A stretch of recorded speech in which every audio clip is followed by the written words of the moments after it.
वाट every French women want movie, जो कि साल 1986 में रिलीज हुई थी। ये एक फ्रेंच मूवी है जो काफ़ी ज़बरदस्त है। दोस्तों, ये कहानी एक ऐसे लड़के की है जो अपने पूरे गांव की औरतों और लड़कियों और नौकरानियों सभी को दबा के पेलता है। यहाँ तक कि इसने अपनी फैमिली का भी ढोल बजा दिया और सारी औरतों को एक साथ प्रेग्नेंट कर देता है। इस लड़के का नाम है छोटा जॉनी सिंस, जिसने गांव की हर लड़की को दबा के हैंडपंप दिया और प्रेग्नेंट कर दिया। तो चलिए देखते हैं जॉनी सिंस ने क्या खेल खेला। मूवी को स्टार्ट करने से पहले हमारे चैनल को सब्सक्राइब, वीडियो को लाइक और शेयर जरूर कर दीजिए।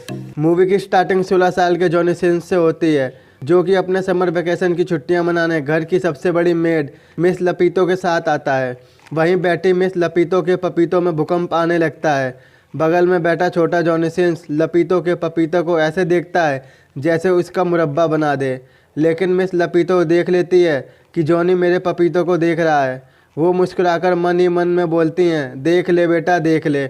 इसके बाद जॉनी अपने घर पहुंच जाता है और उसकी माँ जॉनी की पैंट देखकर बोलती हैं, ये तुम्हारी पैंट पर सफ़ेद घी कैसे लगा है। दरअसल हमारा छोटा जॉनी सिंस लपीतो के पपीतों को देखकर अपने जज्बातों पर काबू नहीं रख सका। वहीं पास में जॉनी की मौसी बोलती है, अब जॉनी बड़ा हो गया है, ये छोटी मोटी बातें होती रहती हैं, और वो अपने हाथों से जॉनी का घी साफ कर देती है। इसके बाद जॉनी अपनी बहन बर्ता से मिलता है। जॉनी और बर्ता एक दूसरे से बहुत प्यार करते हैं और वो बर्ता के साथ जंगल में घूमने चला जाता है। जंगल में घूमते घूमते जॉनी को मिस लपीतो मिलती है। लपीतो को जोर की लगी होती है और वो जॉनी सिंस के सामने अपना झरना बहा देती हैं। ये देखकर जॉनी सिंस के हैंडपंप के अरमान जाग जाते हैं। जॉनी सिंस आगे जंगल में जाता है तो उसे एक आदमी मिलता है। हे भगवान, मुझे लपीतो के पपीतों का टेस्ट करा दे, मैं तुझे रोज फूल चढ़ाऊंगा। जैसे ही वो आदमी जॉनी को देखता है, जॉनी वहाँ से भागते भागते नीचे गिर जाता है और उसे हंसने की आवाज़ आती है। जॉनी वहाँ देखता है कि उसके घर की मेड उर्सुला जंगल में घपा घप कर रही है। उर्सुला जॉनी को देखकर मुस्कुराने लगती है। जॉनी अपना पिछवाड़ा उठा के वहाँ से 9-2-11 हो जाता है। रात में जॉनी अपनी फैमिली के साथ डिनर करता है। वहीं जॉनी सिंस की माँ रूल्स के मामलों में काफ़ी स्ट्रिक्ट होती है और वो बात बात पर जॉनी को डांट रही थी। इसके बाद जॉनी अपने कमरे में सोने चला जाता है। अचानक उसे बर्तनों के खड़खड़ाने की आवाज़ आती है। जब वो बाहर देखता है तो उसकी आंखें फटी रह जाती हैं और पिछवाड़ा हवा देने लगता है। वो देखता है कि एक कप ट्रे वाली मेड का कोई रूम के अंदर से घपाघप ढोल बजा रहा है। घर की नौकरानी हेलन जल्दी से अपने कपड़ों को ठीक करके वहां से चली जाती है। वहीं जॉनी सिंस अपना हैंडपंप के जोर को काबू में करके अंदर चला जाता है। बिस्तर में छुपी बर्ता अचानक से निकलकर जॉनी को डरा देती है। बर्ता उसे अपनी मौसी के बारे में बताती है। वो कहती है, हमारी मौसी अभी तक वर्जिन है। जॉनी कहता है, तुम्हें कैसे पता चला। बर्ता कहती है, मुझे हेलन ने बताया, वो हमारे घर की मेड है। जॉनी कहता है, हमारी मौसी ने अभी तक शादी क्यों नहीं की। बर्ता कहती है, पता नहीं, शायद हमारी मौसी को मर्दों से डर लगता है। अगले दिन बर्ता जॉनी को मज़े दिलाने के लिए जंगल के किनारे ले जाती है, जहां घर की सारी नौकरानियां अपनी बातों को शेयर करती हैं। वहीं बर्ता और जॉनी सिंस पेड़ के पीछे छिपे उन्हें देखते हैं। तभी वहां 3 ठरकी नौकर आते हैं। वो भी जॉनी के घर में ही काम करते हैं और वो उर्सुला और बाकी नौकरानियों को देखकर अपने औजारों से बरसात शुरू कर देते हैं। उर्सुला भी कम नहीं थी। वो कहती है, मुझसे पंगा। उर्सुला उसे अपना सिस्टम दिखाने लगती है। तभी वो नौकर बोलता है, और ये सब देखकर वो दोनों बहन भाई पेड़ के पीछे छुपकर मजे लेते हैं। अगले दिन जॉनी सिंस की बहन एलिसा अपने पापा के साथ घर आती है। एलिसा सबको गले लगती है, लेकिन जॉनी से बस वो हाय हेलो कह के चली जाती है और ये देखकर जॉनी सिंस निराश हो जाता है। ये देखकर बर्ता समझ जाती है और जॉनी सिंस को खुश करने के लिए चर्च में लेके जाती है। वो कहती है, आओ मैं तुम्हें चर्च ले चलूं। वहाँ पर बहुत सारे लोग फादर से गंदे गंदे कन्फेशन की माफ़ी मांगते हैं। ये सुनकर मज़ा आएगा। वो दोनों चर्च के ऊपर छुप जाते हैं और किस्मत से जॉनी की मौसी आ जाती है। वो फादर को बताती है कि जब से मैंने जॉनी सिंस को देखा है, मेरी तितली सफ़ेद खून के उबाल मार रही है। जब से मैंने जॉनी का घी साफ किया है, मेरी तितली उसके हैंडपंप में चमगादड़ बनना चाहती है। फादर उसकी बात सुनकर बोर होकर सोने लगता है और जब जॉनी सिंस ये बात सुनता है तो उसके अरमान जाग जाते हैं कि चलो कोई तो है जो मुझे चाहता है। इसी खुशी में जॉनी सिंस हिलने लगता है। तभी वो फादर के ऊपर गिर जाता है। जॉनी को देखकर उसकी मौसी शौक हो जाती है। इसके बाद पादरी सारी बात जॉनी की माँ को बता देता है। जॉनी की माँ पादरी से कहती है, आप ही बताओ इस ठरकी को क्या सज़ा देनी चाहिए। पादरी कहता है, इसके पिछवाड़े पर 10 फटके लगाओ। ये सज़ा जॉनी की मॉम को अच्छी लगती है और वो लल्लू राम से जंगल से छड़ी मंगाती है। लल्लू राम छड़ी लेके आता है। जॉनी की मॉम कहती हैं ये शुभ काम जॉनी की मौसी करेगी, लेकिन वो जॉनी से इनसे प्यार करती है, वो नहीं मानती। लेकिन जॉनी की मॉम के फोर्स करने पर वो जॉनी के दबा के फटके लगाने लगती है। वहीं एलिसा का मंगेतर घर आ जाता है और ये देखकर वो हंसने लगता है और जॉनी सिंस का पिछवाड़ा लाल चटनी की तरह लाल हो जाता है। वहीं खिड़की से उर्सुला और बर्था ये सब देख रही होती हैं, जिन्हें बहुत बुरा लगता है। उसी रात जॉनी की सीधे लेटने में फटके 4 हो जाती है, क्योंकि उसका पिछवाड़ा लाल टमाटर बना हुआ होता है। वो उल्टा होके सोता है। वहीं फिर से प्लेट के खड़खड़ाने की आवाज़ आती है। जॉनी बाहर देखता है कि आज फिर से हेलन का दबा के पेलन कार्य चल रहा है और ये देखकर जॉनी के हैंडपंप जोर मारने लगता है। वहीं पीछे से मिस्टर फ्रैंक भी सीन को देखकर मजे ले रहा था। इसके बाद उर्सुला जॉनी के पास आती है। वो कहती है तुम्हें बहुत पेन हो रहा होगा, लाओ मैं तुम्हारे पिछवाड़े पर झंडू बाम लगा दूं, तुम्हें ठंडक मिल जाएगी। जॉनी उर्सुला से पूछता है ये हेलन का रोज रात में काम कौन बजाता है। उर्सुला कहती है इस घर की सारी मेड की अलग अलग कहानी है, तुम छोड़ो, तुम ध्यान मत दो। जॉनी सोचता है साले इस घर में सब एक दूसरे को पेल रहे हैं, मेरी बारी कब आएगी। जॉनी के दिमाग में एक बात आती है, हेलन को पेलते हुए मिस्टर फ्रैंक भी देख रहे थे, शायद वो जानते हों इस बारे में। और जॉनी मिस्टर फ्रैंक के कमरे में जाता है, जहां वो देखता है कि मिस्टर फ्रैंक अपने पैंट में हाथ डालकर दूरबीन से चांद सितारे के मजे ले रहा था। जॉनी को देखकर मिस्टर फ्रैंक की फट जाती है और वो वहाँ से 9-2-11 हो जाता है। और जॉनी उस दूरबीन में देखता है तो उसका हैंडपंप जोर मारने लगता है। वो देखता है कि जंगल में घपाघप चल रहा है। जॉनी सोचता है कि मिस्टर फ्रैंक तो मुझसे भी बड़ा ठरके निकला। और उस सीन को देखते देखते जॉनी को एक अश्लील किताब मिलती है। उसको देखकर उसके अरमान खड़े हो जाते हैं। इसके बाद जॉनी जब अपने कमरे की तरफ जा रहा होता है तो उसे अपने पेरेंट्स के कमरे से आवाज़ें सुनाई देती हैं, जहाँ पेलन कार्य चालू होता है। और गेट के की होल से जॉनी अपनी तीसरी आंख से देखने लगता है।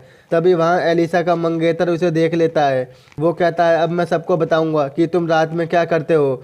जॉनी सिंस कहता है तुम किसी को मत बताना, मैं तुम्हारी सारी बात मानूंगा। वो कहता है अब से तुम मेरी रोज गाड़ी साफ करोगे। जॉनी ये बात मानकर चला जाता है। अगले दिन जॉनी घोड़े के अस्तबल में छुपकर मिस्टर फ्रैंक की अश्लील किताब पढ़कर हिला रहा होता है। तभी अस्तबल में प्यारेलाल आ जाता है। जॉनी उसे देखकर छुप जाता है। कुछ देर बाद हेलन भी वहाँ मुर्गियों को दाना डालने आ जाती है। प्यारेलाल बातों बातों में हेलन को उस खिड़की में फंसा देता है और पीछे से जाके हेलन का ढोल बजाने लगता है। हेलन जॉनी को देखती है और उससे हेल्प मांगती है, लेकिन प्यारेलाल ढोल बजाना चालू कर देता है। वहाँ हेलन को भी मज़ा आता है और वह जॉनी सिंस को थोड़ा रुकने को बोलती है। और जब तक जॉनी को पता चलता है कि माजरा क्या है, जब तक प्यारेलाल हेलन का ढोल बजा के जाने लगता है। अगले सीन में जॉनी अपनी बहन एलिसा और उसके मंगेतर से बात कर रहा होता है। वहीं जॉनी का जीजा कहता है मेरे जूते काफ़ी गंदे हो गए हैं, तुम इसे साफ कर दो। लेकिन जॉनी ऐसा करने से साफ मना कर देता है और वो जॉनी की माँ को उसके बारे में सब बता देता है कि जॉनी रात में आपके कमरे में ताका झाकी करता है। और ये सुनकर उसकी माँ बहुत गुस्सा हो जाती है। वो कहती है मेरे घर में पता नहीं ये ठरकी कहाँ से पैदा हो गया। और जॉनी मौका देखकर अपनी बहन एलिसा की किताब को अपनी अश्लील किताब से बदल देता है। और जब एलिसा उस किताब को खोल के देखती है तो उसका खून उबाल मारने लगता है। वहीं जॉनी सिंस ये देखकर मजे लेता है। अश्लील किताब पढ़कर जॉनी का औजार जोर तो मार ही रहा था। वो उर्सुला में टेकने के लिए किचन में जाता है और उसे पीछे से झटके से पकड़ लेता है। वहीं अपने डिफेंस में उर्सुला जॉनी के सर पर प्लेट मार देती है। जॉनी को दिन में तारे दिख जाते हैं। जॉनी कहता है तूने प्लेट मारी, अब तेरे अंगूर को तरबूज बना दूंगा। तभी वहाँ एक मोटी मेड आ जाती है और जॉनी बेचारा अंगूर को आम नहीं बना पाता। अब जॉनी का हैंडपंप जोर तो मार ही रहा था, उसे किसी की तितली का चमगादड़ बनाना ही था। वो सोचता है बस अब मिस लपीतो ही बची है जो मुझे अपने पपीतों का स्वाद चखा सकती है। जॉनी बेटा लपीतो के पास पहुंच जाता है और पीछे से दबा के एक झटका मारता है। लपीतो जम के जॉनी का विरोध करती है, लेकिन मन ही मन मजे ले रही थी। तभी एक डाकिया आता है। जंग छिड़ गई, जंग छिड़ गई, जर्मनी ने फ्रांस पर हमला बोल दिया। ये सुनकर मिस लपीतो अपने पपीतों को लेकर भाग जाती है। जॉनी के अरमानों पर पानी फिर जाता है और गांव के सभी लोग युद्ध की तैयारी में लग जाते हैं। घर के सारे मर्द और नौकर युद्ध में जाने को रेडी थे, लेकिन वहीं मिस्टर फ्रैंक कहता है मुझे अस्थमा है, मैं युद्ध लड़ने नहीं जाऊंगा। और जॉनी इन सब के जाने का वेट करता है। रात में जॉनी देखता है कि जंगल में सभी मंगल कर रहे हैं। दरअसल यहाँ एक रिवाज होता है, जब यहाँ के लोग युद्ध लड़ने जाते हैं तो वो लोग जंगल में टपाटप करते हैं और जॉनी उन सबको देखकर एंजॉय करता है। अगले दिन सभी लोग युद्ध के लिए रवाना हो जाते हैं और जॉनी बोलता है अब घर में कोई मर्द नहीं है, अब मैं सभी को दबा के पेलूंगा। जॉनी सिंस सबसे पहले उर्सुला के पास जाता है उसको अपना हैंडपंप देने के लिए उसे अपने जाल में फंसाता है। उर्सुला भी जॉनी को पसंद करती थी और हमारा जॉनी सिंस पागल सा हो जाता है और उर्सुला का पूरी रात ढोल बजाता है। अगले दिन जंगल में नदी के किनारे कैट बैठी हुई थी और हमारा जॉनी नदी में उससे छुप कर देखता है और उसको सेड्यूस करने लगता है और कैट को भी दबा के घसीट के पेलता है। इसके बाद जॉनी सिंस एक प्लान बनाता है, वो घर की सभी औरतों का गेम बजाएगा। अगले दिन जॉनी के फादर घर आ जाते हैं।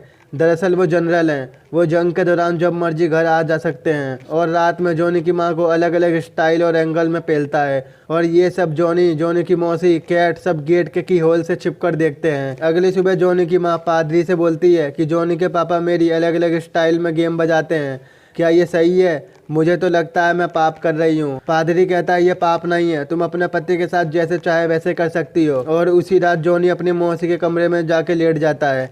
जब उसकी मौसी जॉनी को देखती है तो वो डर जाती है। जॉनी कहता है तुम अभी तक वर्जिन हो, मुझे पता है, मैं तुम्हारी प्यास बुझा दूंगा। और अपनी मौसी की 40 साल की प्यास बुझा देता है। अगले दिन वहीं कप प्लेट वाली नर्स आती है, वो हर रूम के पास जाती है लेकिन कोई उसका गेम नहीं बजाता क्योंकि घर में कोई मर्द ही नहीं था। और जॉनी का कमरा खुला हुआ देखकर वो उसमें घुस जाती है। तो जॉनी उससे पूछता है तुम इसी टाइम क्यों आती हो? तो हेलन कहती है मैं तो बस चाय देने आती हूँ। ये कहकर वो जाने लगती है। तभी जॉनी अपना फुकार मारता हुआ सांप हेलन में समा के उसका ढोल बजा देता है। अब जॉनी की हिम्मत बहुत बढ़ जाती है। बर्था और जॉनी पेड़ की छाया में बैठे होते हैं। वहीं जॉनी की सिस्टर एलिसा जा रही होती है और वो एलिसा का इशारा देखकर घोड़े के तबेले में जाता है जहां एलिसा घोड़े का लेने के लिए तड़प रही थी। वहीं छोटा जॉनी सिंस एलिसा पर चिपटने की कोशिश करता है और अश्लील किताबों के पढ़ने के नशे में एलिसा खुद को रोक नहीं पाती और जम के घपा घप करती है। अब जॉनी सिंस की किस्मत खुल गई थी। उसके कमरे के बाहर लड़कियों और नौकरानियों की लाइन लगी रहती थी और कभी कभी तो वो 3 लोगों को एक साथ ही संतुष्ट कर देता था। आखिर अब मुझे इस मूवी का नेम समझ आया, what every French women want. तो ये चाहती हैं ये लड़कियां। एक दिन जंगल में एलिसा और जॉनी अपनी प्यास बुझा के बात कर रहे होते हैं।